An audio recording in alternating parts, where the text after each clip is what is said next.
আসন্ন পবিত্র ঈদুল আজহাকে সামনে রেখে রাজধানী ছেড়ে নারীর টানে বাড়ি ফিরতে শুরু করেছে মানুষ। ফলে দক্ষিণবঙ্গের ২১টি জেলার মানুষের যাতায়াতের প্রধান পথ পদ্মা সেতু মাওয়া এক্সপ্রেসওয়েতে যানবাহনের চাপ ক্রমশ বাড়ছে। আজ মঙ্গলবার দুপুরে পদ্মা সেতুর মাওয়া টোল প্লাজা এলাকায় টোল বক্স থেকে প্রায় ২০০ মিটার দীর্ঘ গাড়ি ও ট্রাকের সারি দেখা গেছে। তবে সকালের দিকে এই চাপ আরও বেশি ছিল, যা টোল প্লাজা ছাড়িয়ে প্রায় ২ কিলোমিটার পর্যন্ত বিস্তৃত হয়।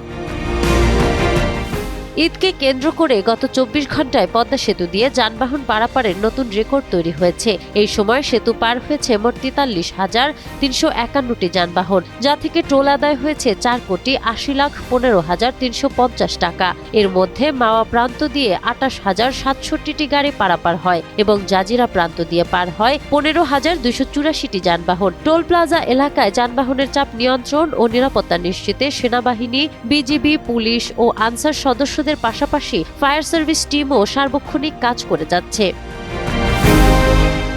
এদিকে ঈদকে ঘিরে দৌলতদিয়া পাটুরিয়া নৌ রুটে বাড়ছে ঘরমুখ মানুষের চাপ। প্রিয়জনের সাথে ঈদের আনন্দ ভাগাভাগি করতে দক্ষিণ পশ্চিমাঞ্চলের বিভিন্ন জেলার মানুষ এই রুট দিয়ে নির্বিঘ্নে বাড়ি ফিরছেন। যাত্রীদের স্বস্তিদায়ক পারাপার নিশ্চিত করতে এই নৌ রুটে বর্তমানে ১৭টি ফেরি এবং ২০টি লঞ্চ চালু রাখা হয়েছে। এছাড়া পশুবাহী ও যাত্রীবাহী যানবাহন পারাপার স্বাভাবিক রাখতে সাময়িকভাবে সাধারণ পণ্যবাহী ট্রাক চলাচল বন্ধ ঘোষণা করা হয়েছে।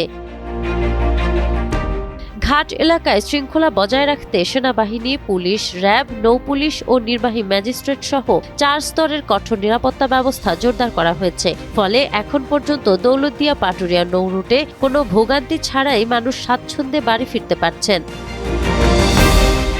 নাহার বৃষ্টি, টাইমস টুডে।